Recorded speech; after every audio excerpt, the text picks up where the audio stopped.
En vandag praat ons oor jou atmosfeer, echo jou woorde. 2 Korintiërs 4 vers 13. En omdat ons dieselfde gees van die geloof het, hoofletter G, Heilige Gees van geloof, kantaantekening, die Heilige Gees werk deur geloof, die Heilige Gees werk saam met geloof, die Heilige Gees kan nie werk waar daar nie geloof is nie. En omdat ons dieselfde gees van die geloof het, soos geskrywe is, ek het geglo, daarom het ek gepraat, glo ons ook, daarom praat ons ook. Asemrowende skrif, nie waar nie. Jou woorde stel geloof vry. Wat jy glo sal uitkom in wat jy sê.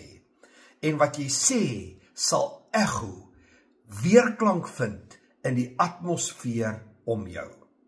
Words don't just carry sound, they carry substance. 2 Korintiërs 4 sê, geloof is nie stil nie. Geloof kan nie stil wees nie. Geloof is nie stom nie. Geloof praat. Geloof verklaar. En dan bring geloof 'n skuif in die geesrealm.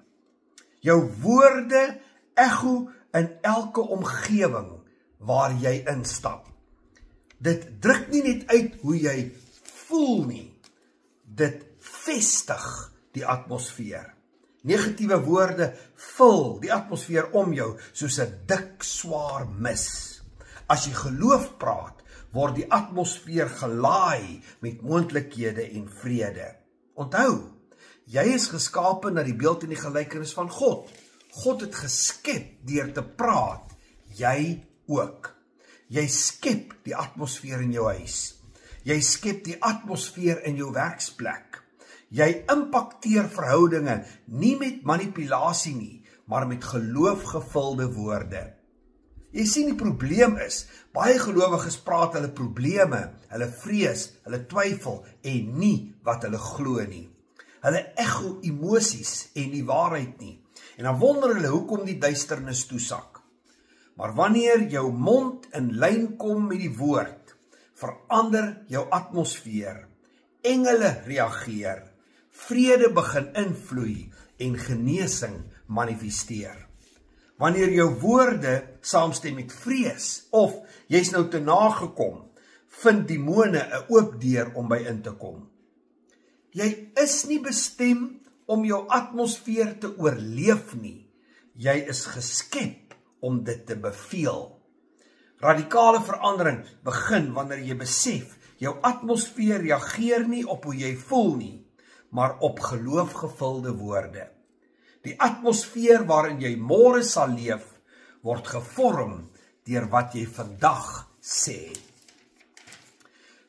Kom ons gaan nou saam bid. Vader, ek dank U dat ek beheer kan vat oor my woorde. Ek sal nie sê hoe ek voel nie, ek sal sê wat ek glo. Ek maak die stem van vrees en bitterheid stil, van kla en murmureer stil.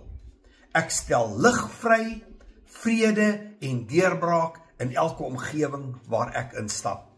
Vul my huis met U teenwoordigheid. Vul my werksplek met U teenwoordigheid.